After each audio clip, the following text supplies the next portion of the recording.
Hey there, students. I hope you had a great spring break. So we're going to shift gears a little bit with math. We've been doing chapter 12 for the last week and a half or so. We're going to move to chapter 13. Now, you'll probably notice there's a few lessons we skipped from chapter 12. The reason I did that is they were lessons that, first off, I would much rather be the one teaching it rather than it kind of being an online thing. I'd rather have you with me so I can correct and just teach that lesson rather than having you learn it independently. Those lessons go much smoother that way, and they're also more of a side to what the Utah State Core says I should teach fourth graders. So we just kind of stuck to the basics, to the most important things from chapter 12, and then we're going to move on to chapter 13 for another few lessons, and I'll cut a few lessons from 13 too that aren't essential to your learning, and then after that we'll start reviewing. Yay. So chapter 13, in this lesson we're talking about perimeter. Now what I find is that students already have a kind of a basic idea about perimeter and area from third grade, which is awesome. What I try to do in fourth grade is I try to help students recognize when to use each of these things. So if I have a garden, for example, I can measure the perimeter of that garden, and I can also measure the area of that garden. I can do both things. It's just a way to measure it. So as fourth graders, I want you to be very concerned with thinking about how do I know when to use which one? And today we'll be specifically focusing on perimeter. So the way to think about perimeter is the distance around the outside of an object, of a shape. Fourth grade will be doing basically, squares and rectangles, but you can do perimeter for any shape, really. You just have to measure the length that it is around the outside of it. So, for example, if my garden example, if I need to use the perimeter of my garden, it might be because I'm going to put a fence around my garden so my dog doesn't get into it. That would be a good time for me to use perimeter if I'm going to build a fence around something. If you look around your house, you might have baseboard near the floor, or you might have molding around the top of your house. A carpenter or whoever put that in, they needed to use the perimeter of that room to measure out enough. Another time would be measuring a picture frame. So my wife does a lot of paintings, and sometimes she has custom orders where she has to go and buy a picture frame, and she has to find the exact perimeter of that picture frame to make sure that it fits. So perimeter is when we need to find the distance around the outside of something. Now, the other one is area, which we'll be talking about tomorrow, which is when we need to find how much there is in between the border. So rather than planting a fence around my garden, area would tell me how much space there is in my garden to actually plant stuff. Or if in your room, in your house, rather than having baseboard that goes around the outside of your of the room that you're looking at, carpet or the tile would be measuring the actual area of it. So try in your head to have two different boxes, one for perimeter and one for area. The other way to think about it is most fourth graders are very familiar with adding up all the sides to find perimeter. In fourth grade, we just kind of start tinkering a little bit with formulas. And formulas they're basically a mathematical rule that you can use over and over again to solve for things. So you can add up all the sides in fourth grade, and that will be just fine to find perimeter. However, I'd like to stretch you a little bit to think about perimeter as twice the length plus twice the width. So if we look at this shape right here, we've got 14 here on this side and 18 here on the bottom. So if this side right here is 14, automatically I know that this side over here is also 14. And same thing here on bottom. If this bottom length is 18, I know that this top length is 18. So you could do 14 plus 18 plus 14 plus 18, and that would give you the perimeter around this object. However, if for some people it's a little bit more efficient to do it this next way, is you could think of it as 14 times 2. Here, let me do a little text box here.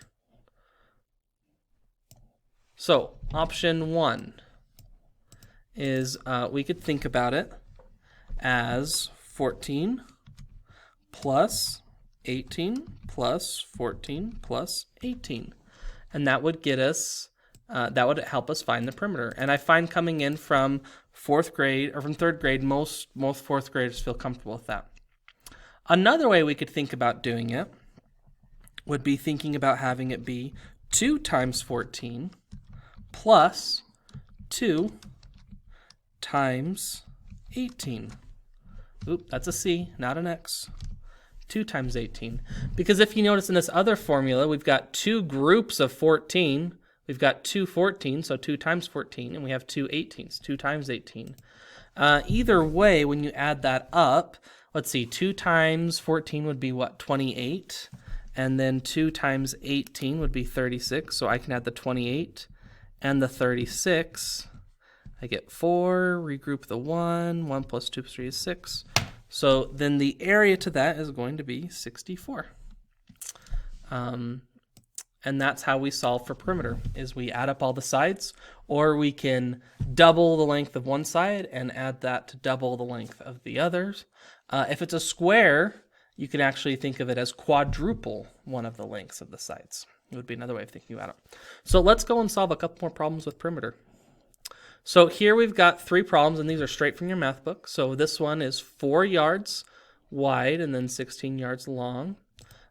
So there's 2 different ways I could think about doing that. I could think about having it be 4 from the top, plus 16 on the side, plus 4 from the bottom, plus 16 from the other side. That would work just fine. But remember, I'm trying to stretch you to think towards perimeter as having a formula of twice the length plus twice the height. So the way I could do that would be 4 times 2 plus 16 times 2. And then, you could have the 2, so it could be 2 times 4 or 4 times 2 or 16 times 2 or 2 times 16. It's the same, but the point is that we're going to multiply 4 twice and multiply 16 twice. And so if I get that, well, let's see, 4 times 2 is 8. And then 16 times 2 is 32. So 32 plus 8, and I can even do that next line down there, where 4 plus 2 is 8, plus the 16 times 2, I won't spread it out like that, plus the 16 times 2 is 32, and that equals 40. And with this one, because there is a unit, and it says yards, I do want to include yards in there. All right, let's take a look at this next one. This next one has some bigger numbers, 42 meters and then 110 meters. So I could think of it as 42 plus 110 plus 42. Sorry, it's hard to type and talk all at the same time. Plus 111. I could think about that of just adding up all the sides. And some of you said, but wait, Mr. Downs, you made a mistake. You're right, I did. It's 110. You can do it that way. Another way you could also think about it is you could think about it as being the sum of 2 times 42 plus the sum of 2 times 110. Either one gets you the exact same answer. So I would like you to think flexibly and have both ways available in your head, but in the end, whichever one's going to be most efficient for you is the one that you should do. So 2 times 42, that equals 84. And then 2 times 110 equals 220. So if I add those two together, that would equal, what's that, 304? And it is meters. So if you think about 304 meters, 1 meter is basically 3 feet, or is like wide as your arms. Well, maybe not quite as wide as your arm span, but like as wide as a doorway. So 304 meters is actually going to be a pretty long amount of length. I mean, that's probably going to be, I don't know, a couple blocks long maybe. Well, it's a third of a kilometer. So yeah, a couple blocks long. This last one is also in meters. It's 4 meters long plus 4 meters high. So I know that that shape is a square, so I could think of it as 4 plus 4 plus 4 plus 4. That would be one way of thinking about it. Squares are super easy to find the perimeter because you're looking at this and you're saying, Mr. Downs, look at that. Those 4 4s, that's repeated addition. I know that 4 plus 4 plus 4 plus 4 is the same thing as 4 times 4. And you would be absolutely correct to just equal 16. With a square, you can just multiply you can multiply one side times 4 to get that answer. So it would be 16 meters. So I hope you've enjoyed watching this movie on solving for perimeter. If you have any questions, you may feel free to email me, and then good luck doing your online Go Math. Thanks so much for participating and watching. Bye-bye.